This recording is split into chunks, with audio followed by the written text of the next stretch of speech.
things happen. The thing about it is that we get judged so quickly by who we are. We don't know. We don't go to where it happened. You know, life created this person, me. Life created me to be this fucked up person that I was back in the day. And I had to realize, man, that's okay, man. It's not my fault. Now I gotta go back and fix this shit, though. So a lot of this isn't your fault, why you do some things you do, why you feel the way you feel. But no one's coming back to save your ass. You have to go back to where the shit started, wherever that place is for everybody, and have the courage to go back there and start fixing what broke you.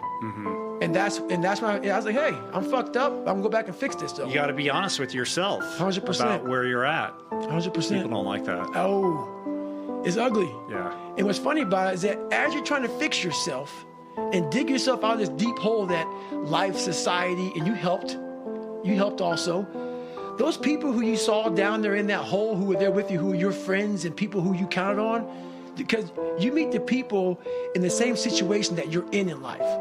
Those people become your friends. And the second you try to get out of that situation and become better, those people are in that grave, in that dungeon, just yanking at your heels, man, saying, get the fuck back. Oh, no, come on back here, motherfucker. Yeah. You ain't gonna make me feel like shit by you getting out of this hole. Who the fuck do you think you are? So I get that all the time now. People would constantly remind me of who I used to be back in the day. And they always come out of the woodworks, man. Versus my God. That's still happening? You know what? When you come from a small town, and you come from a place that a lot of people don't want to come out of it and get out of it, and all you want to do is become somebody, small town mentality is a real mentality.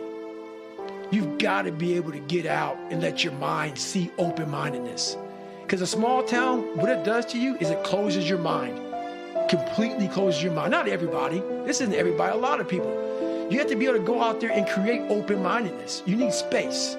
You need space to see the world. Like a lot of racism, a lot of ignorance in the world, it comes from people not being out and seeing other things, seeing other people, seeing all kind of shit. That's why we judge so harshly, because our minds are so closed to the reality of life, period. Have you been back to Brazil?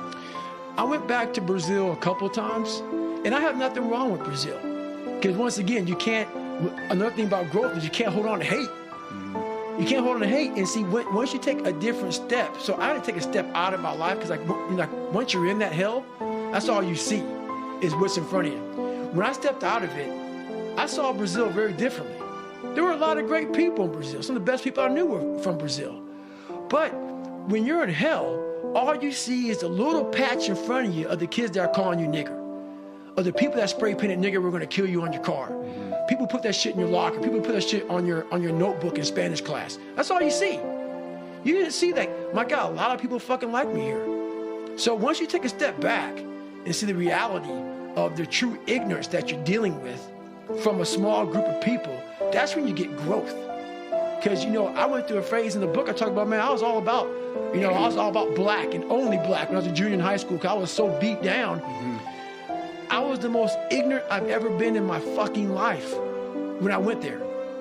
I totally took everything, all the hurt, all the pain, and just put it in one fucking filter. I gotta find people who look just like me and act just like me to find acceptance.